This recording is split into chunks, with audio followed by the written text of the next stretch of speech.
आज हमारी चर्चा मिर्सानंदी रौद्र ध्यान पर होगी।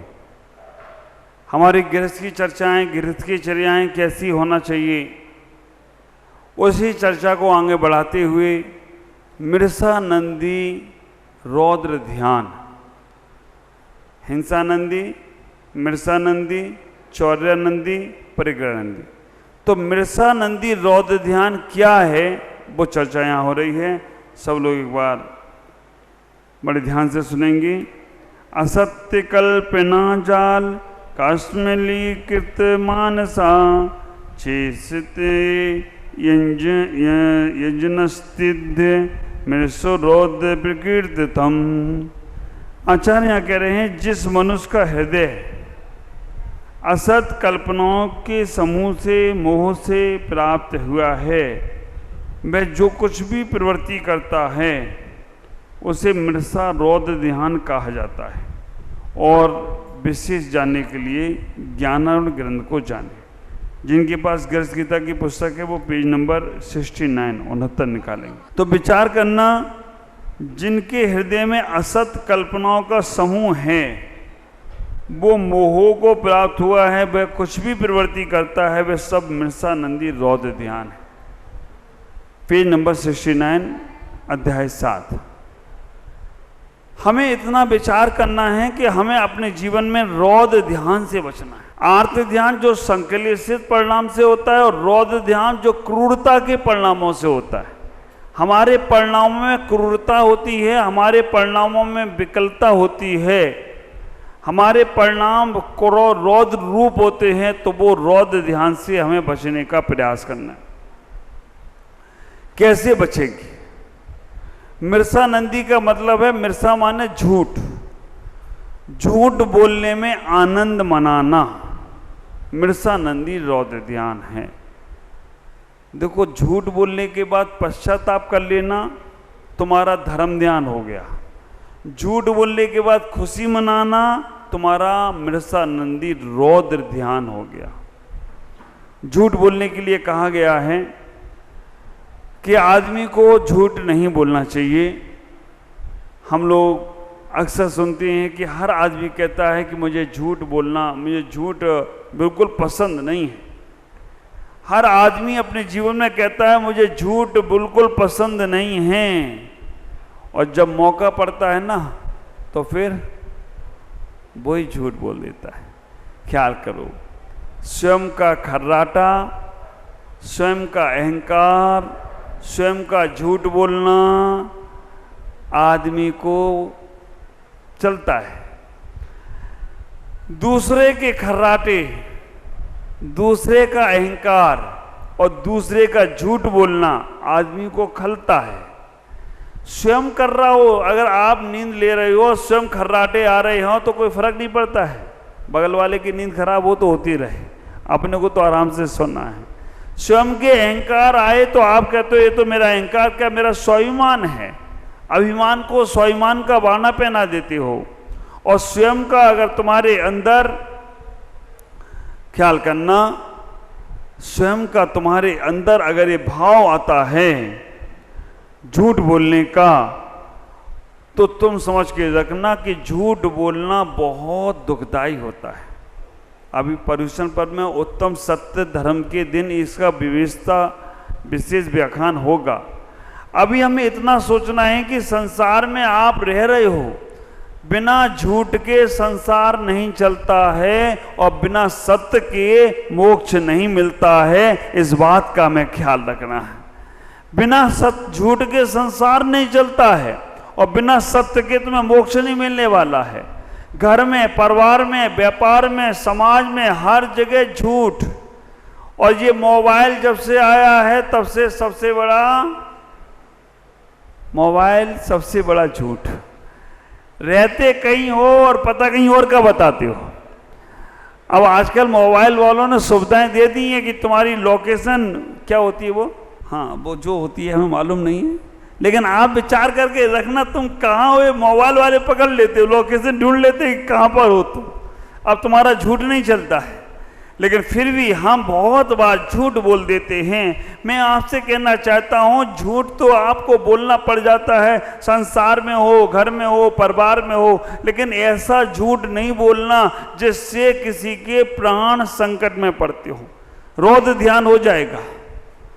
क्या बात है, आप विचार करना। रोध ध्यान से बचने के लिए हमें झूठ से बचना पड़ेगा। हम बहुत बार बात बात में झूठ बोलने की आदत हमारी हो गई है। घर में, परिवार में हम छोटी छोटी बातों पे झूठ बोलते हैं, और जब वो बात का सत्य जागर होता है तब हमें नीचा देखना पड़ता है।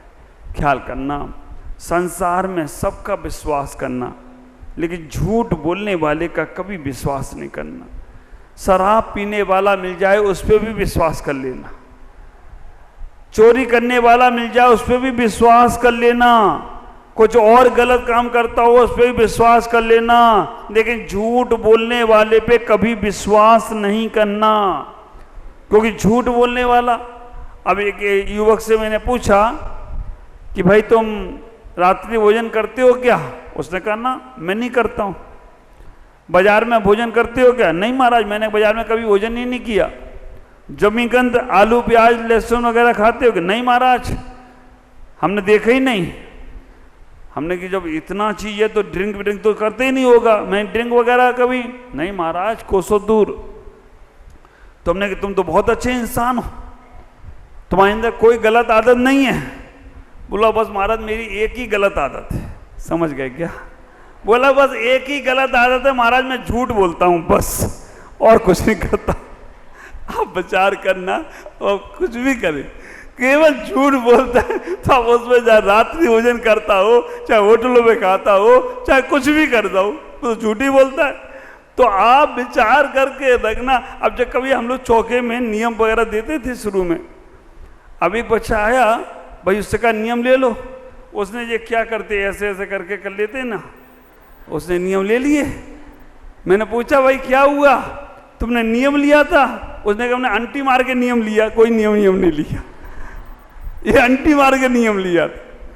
तो आप विचार करके रखना, कहां कहां हमसे झूठ बोला जा सकता है, लेकिन इतना विचार करना, ये रौद्र ध्यान है। और बाद में वो खुश होकर बता भी रहा है, महाराज मैंने आपसे जो नियम लिया था ना चौके में, वो मैंने अंटी मार के लिया था, इसलिए अब अंटी खोल दे रहा हूं, नियम खत्म महाराज। बोल भी रहा है, झूठ भी बोल रहा है, और आनंद भी मना रहा है। कई बार आप लोग दूसरों को ठग लेते हो। देखो, झूठ बोलने का मतलब इतना ही है कि झूठ बोलना, ठगना, मायाचारी करना, किसी को छल करना, कपट करना, किसी की धरोहर को अपना धरोहर बना लेना, ये सब रौद्र ध्यान है। और जब तक ये रौद्र ध्यान चलता रहेगा तब तक तुम्हारा जीवन कभी भी सफल होने वाला नहीं। और आप विचार करना, विश्वास की इमारत तुमने बनाई, विश्वास की बिल्डिंग तुमने बनाई, और एक झूठ का एटम बम नीचे रखकर उसमें आग लगा दी, तो पूरा विश्वास तुम्हारा खत्म हो जाता है। कभी भी फिर तुम पे विश्वास नहीं होता है। झूठ बोलने वाले पे कभी भी विश्वास नहीं होता है, क्योंकि एक बार तुम्हारा विश्वास टूट गया ना, फिर तुम कितना भी सत्य बोलते रहना, लेकिन दाग लागो सो लागो है। आप विचार करो, एक पिक्चर का गाना भी आप लोग सुनते होगे ना, झूठ बोले तो, ये सब याद है तुम्हें। और हम पूछा भी झूठ बोलने में कौन प्रसिद्ध हुआ? झूठ बोलने में कौन प्रसिद्ध हुआ? हाँ, इस स्वाध्याय करने वालों को मालूम है कि सत्यघोष प्रसिद्ध हुआ, और उसे सजा क्या मिली थी झूठ बोलने की? आप विचार करके रखना, सत्यघोष झूठ बोलने में प्रसिद्ध हुआ, और सजा उसे क्या मिली? 3 मुक्का पहलवान के खाना, 3 थाली गोबर खाना, या सारी धन दौलत छोड़ के चले जाना। उसने कहा यार दौलत तो बड़ी मुश्किल से जोड़ी है, दौलत तो मैं छोड़ नहीं सकता हूं, गोबर खाऊंगा तो मेरा धर्म वेस्ट हो जाएगा, 3 पहलवान के मुक्के ही खा लेता हूं। और 3 पहलवान के मुक्के खाने के लिए उसने राजा से कहा कि तीनों में से एक शर्त मानना थी उसे, कि भाई तुमने झूठ बोला है, और झूठ बोला है तो तुम्हें सजा मिलेगी। और सत्यघोष नाम उसका कितना अच्छा, सत्यघोष। और क्या सत्यघोष की जीवन कैसा था? एक जनेऊ लटकाता था, जनेऊ में एक कटार, और वो कहता था कि अगर मैं कभी झूठ बोलूं तो इस कटार से मेरी जिब्बा काट देना। अब सब लोग विश्वास करते थे। एक व्यापारी व्यापार करने के लिए बाहर गया, उसने अपने 5 रत्न उस धनदेव के पास रख दिए, उस सत्यघोष के पास रख दिए। सत्यघोष पे इतना भरोसा था, इतना विश्वास था कि ये कभी झूठ नहीं बोलेगा।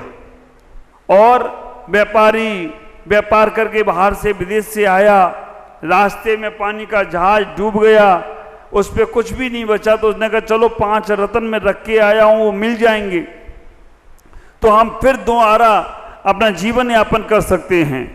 वापस आया तो सतघोष ने कहा हम पहचानते ही नहीं तुमको। आप विचार करना, अगर किसी से लेना है तो कहां से पहचान ढूंढते हो, कहां से पहचान निकालते हो, पता नहीं, और किसी को देना है तो पहचानना बंद कर देते हो। कई बार हम भी एक प्रैक्टिकल करते हैं, हमें भीड़ इकट्ठी करना है तो बांटना शुरू, और भीड़ कम करना है तो मांगना शुरू, भीड़ खत्म। अगर जैसे ही हमने कहा चलो भैया कौन कौन नियम ले रहा है, भीड़ खाली, जैसे ही बांटना शुरू किया भीड़ भर जाएगी। आप विचार करके रखना, वो मांगने गया कि मेरे रतन दे दो, कहा पहचानते ही नहीं हो, अब झूठ बोल दिया। वो व्यापारी बहुत परेशान हुआ, रोज बोलता था महल में आकर कि मेरे 5 रतन ले लिए, मेरे 5 रतन सतघोष ने ले लिए। राजा को भी सतघोष पर बहुत विश्वास था, राजा ने भी कहा कि ऐसा हो ही नहीं सकता, लेकिन रानी बहुत समझदार थी। रानी ने कहा इस केस को हम पर्दाफाश करेंगे। रानी ने सतघोष को अपने घर चौपड़ खेलने के लिए बुलाया। चौपड़ खेलते खेलते रानी ने सतघोष की जनेऊ जीत ली, अंगूठी जीत ली, और वो जनेऊ और अंगूठी लेकर दासी को बोला कि जाओ सतघोष के घर जाकर कहना उनकी पत्नी को कि सतघोष ने जो 5 रत्न रखाए थे वो दे दो, वो मना करे तो कहना जनेऊ और अंगूठी भेजी है उनने अपने प्रतीक रूप में। और जो अंगूठी और जनेऊ लेकर वो गई और जाकर देखा तो दे दिए 5 रत्न। पत्नी ने जब दे दिए तो रानी को जो रत्न मिल गए, तो रानी ने सतघोष में को 7 चौपड़ में जो कुछ जीता सब दे दिया। बाद में उस युवक को बुलाया, 5 रत्न, ये जिनागम की सत्य घटना है, 5 रत्नों को बहुत सारे रत्नों के बीच मिलाया, और मिलाने के बाद कहा ढूंढो तुम्हारे कौन से 5 रत्न हैं। उस युवक ने 5 अपने रत्न उठा लिए। राजा के पास बात पहुंची, राजा ने जब सतघोष से पूछा तो सतघोष ने फिर वही कहा कि मैंने तो जानता ही नहीं हूं। जब रानी ने उसकी पत्नी को बुलवाया और सब रत्नों की पोलपट्टी खुली, तब सतघोष को 3 सजाएं दी गई। तीनों सजाओं में से कोई भी एक सजा मांगना है। पहली सजा दी गई, आप 3 मुक्के पहलवान के खाओ, अगर नहीं खा सकोगे तो 3 थाली गोबर खाना है, नहीं तो सारा धन दौलत छोड़कर यहां से चले जाना है। सतघोष कौड़ी कड़ी के पैसा जोड़ा, उसने कहा पैसा तो छोड़ नहीं सकता हूं, गोबर खाऊंगा तो धर्म भ्रष्ट हो जाएगा। उसने कहा मौका खा लेता। पहलवान को बुलाया गया, तगड़ा हट्टा कट्टा पहलवान जैसे ही आया, एक मुक्का जैसे ही उसने मारा, सतघोष तो 3-4 पलटियां खा गया। उसने कहा 2-3 में तो हम चले ही जाएंगे। उसने कहा मेरे को नहीं खाना मुक्का वक्का, मैं तो गोबर खा लेता, क्योंकि पैसा छूटेगा नहीं, जिसने कभी छोड़ा नहीं वो छूटेगा नहीं। गोबर खाने के लिए बैठा, थोड़ा सा ही रखा, आप लोगों का मुंह बन रहा है ना, देख लो आप। उसने खाया, जैसे ही मुंह में रख नहीं पाया, उसको दे पलटी उसने करना, आखिरी में धन दौलत छोड़ के चला गया। झूठ बोलने वाले का बड़ा जीवन आर्थ रोध ध्यान में जाता है। यहां पर आचार्य इतना ही कह रहे हैं कि आप अगर सत्य ना बोल पाओ तो कोई बात नहीं, अब मौन हो जाना, आप उस जगह से हट जाना, लेकिन झूठ नहीं बोलना, क्योंकि झूठ बोलना आर्त ध्यान है और रौद्र ध्यान है। और एक बार अगर हमारा उस वक्त कर्म का बंद हो गया तो विचार करके रखना, हमारा आपस का विश्वास तो टूटेगा ही, लेकिन हमें एक इंद्रिय की पर्याय में जाना पड़ेगा। हमें जुबान मिली थी, हमें मुख मिला था अच्छे कार्य के लिए, लेकिन हमने उसका सदुपयोग नहीं किया, तो हमें दोबारा कैसे मिलेगा। आचार्य यहाँ पर तुम्हारे व्यक्तिगत जीवन के बारे में कह रहे हैं कि आर्त ध्यान से बचना है तो हमें सबसे पहले इतना ही ख्याल करके रखना, हमें अपने जीवन में सत्य को स्वीकार करना है। संत सत्य ना बोलें तो संत दो कौड़ी के हो जाते हैं, श्रावक झूठ ना बोले तो श्रावक भी दो कौड़ी का हो जाता है। मिर्सानंदी रौद्र ध्यान हमें बचाने के लिए हमें आज इतना ही विचार करना, इतना ही सोचना। ये घड़ी अंदर पैक क्यों कर दी है वहाँ? ओम जी घड़ी दिख नहीं है। अच्छा वो कह रहे महाराज पैक ही रहने दो उसको, क्योंकि आप देख के कहोगे बज गए 8। आप विचार करके रखना। तो हमें अपने जीवन में इतना ही विचार करना। देखो छोटा सा जीवन मिला है, हम सत्य बोलकर अपने जीवन को बहुत आनंदित करें। होता क्या है, वैसे मुझे ये आश्चर्य लगता है कि सत्य बोलने वाले का दिमाग तेज नहीं होता है, झूठ बोलने वाले का दिमाग कितना तेज। अब इसके बाद क्या बोलना, अब इसके बाद क्या बोलना। झूठ बोलने वाला बोल बाल कर फ्री। क्यों संपत भैया? झूठ बोलने वाला ये संपत भैया है, पंकज भैया है, संपत ही है ना। हाँ, इन दोनों भाइयों को पहचान नहीं पाते हो आप। विचार करके रखना, झूठ बोलने वालों को दिमाग बहुत तेज रखना पड़ता है। एक के बाद दूसरा, दूसरे के बाद तीसरा, क्या बोलना। एक झूठ छिपाने के लिए कितने झूठ बोलना पड़ते हैं, और सत्य बोलने के बाद कितना सत्य नहीं, एक बार सा। हाँ, लेकिन सत्य बोलने का तरीका आना चाहिए।